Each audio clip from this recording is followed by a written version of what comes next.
Hello बच्चों, चलिए प्रश्न को देखते हैं। प्रश्न है, सल्फर के महत्वपूर्ण अपरूपों का वर्णन कीजिए। तो देखिए बच्चों, यहाँ पर बात करें प्रश्न की मुख्य अवधारणा की। मुख्य अवधारणा तो बच्चों हमारे पास में जो सल्फर होता है, सल्फर के यहाँ पर दो अपर रूप होते हैं। सल्फर, इसके दो अपर रूप होते हैं। एक जो कि विषम लंबाक्ष सल्फर होता है, विषम लंबाक्ष विषम लंबाक्ष सल्फर, जिसको यहाँ पर अल्फा सल्फर भी कहा जाता है, अल्फा सल्फर। और बच्चों अल्फा सल्फर जो होता है यहाँ पर, ये होता है कक्ष ताप पर। ये यहाँ पर कक्ष ताप पर स्थायी होता है, कक्ष ताप पर स्थायी। और यहाँ पर दूसरा होता है हमारे पास में एकंताक्ष सल्फर।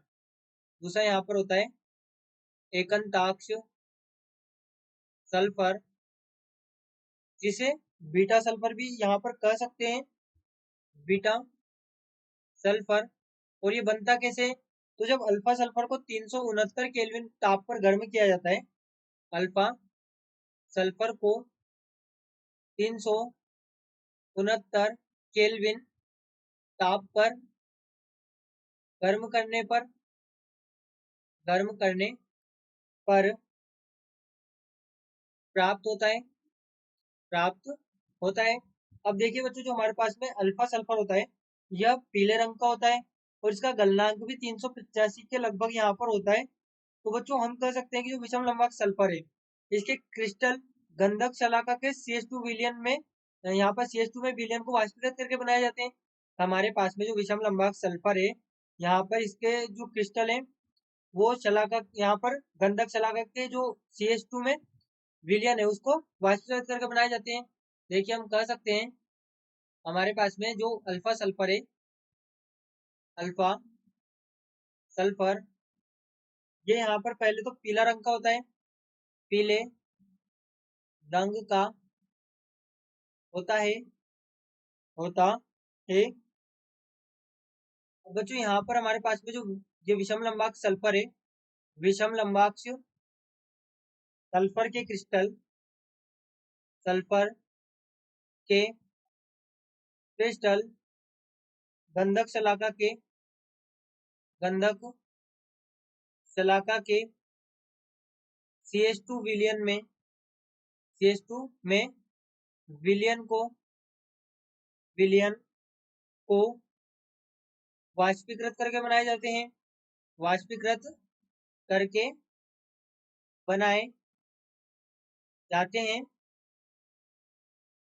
अब देखिए, जो हमारे पास में ये यहाँ पर विषम लंबाक्ष सल्फर यानी अल्फा सल्फर है, ये जल में अविलय होता है, परंतु ये कुछ मात्रा में, हम कह रहे हैं कुछ मात्रा में, ये बेंजीन, एल्कोहल और ईथर में विलय होता है। और CH2 में तो ये पूर्णतः विलय होता है। यहाँ पर हम कह सकते हैं जल में अविलय,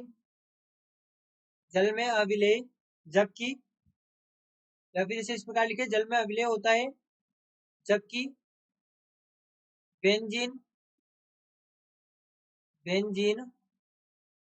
और यहाँ पर एल्कोहल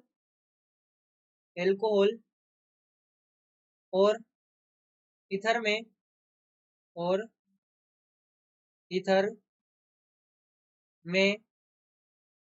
पूर्णतया विलय, ईथर में विलय है। और बच्चों यहाँ पर ये CH2 में पूर्णतया विलय होता है, CH2 में पूर्णतया विलय होता है। तो बच्चों ये तो बात हो गई हमारे पास में अल्फा सल्फर की। अब देखिए हम बात करते हैं बीटा सल्फर की, यानी कि एकंताक्ष सल्फर की। बीटा सल्फर, जिसे कि यहाँ पर अल्फा सल्फर को 369 केल्विन के ताप पर गर्म करके बनाया जाता है।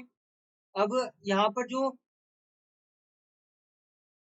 बीटा सल्फर होता है, ये एक तरह से यूं मान लीजिए कि रंगहीन होता है।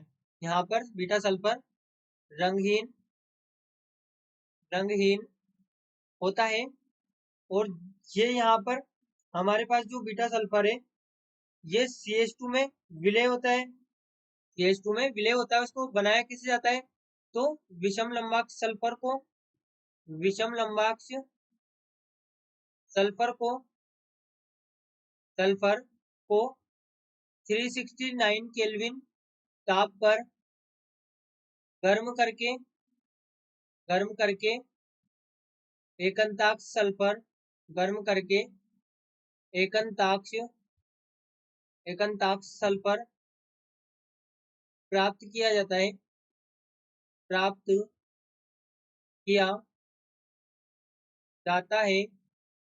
ये हमारे पास में यहाँ पर बीटा सल्फर होता है। और इसका जो यहाँ पर देखिए, हम अल्फा सल्फर की बात करें तो अल्फा सल्फर का जो गलनांक होगा, यहाँ पर इसका गलनांक ये होता है 385 केल्विन के आसपास।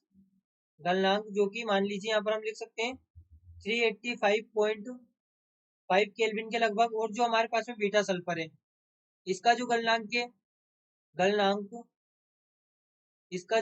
है यहाँ पर ये होता है 393 केल्विन। यहाँ पर होता है 393 केल्विन। और ये यहाँ पर CH2 में विलय होता है, CH2 में विलय। तो जो यहाँ पर ये हमारे पास में बात हो गई अल्फा सल्फर और बीटा सल्फर की, जो कि सल्फर के अपर रूप है, जिन्हें विषम लंबाक्ष सल्फर या एकंताक्ष सल्फर भी कहा जाता है। तो बच्चों आशा करते हैं आपको प्रश्न समझ आया होगा। धन्यवाद।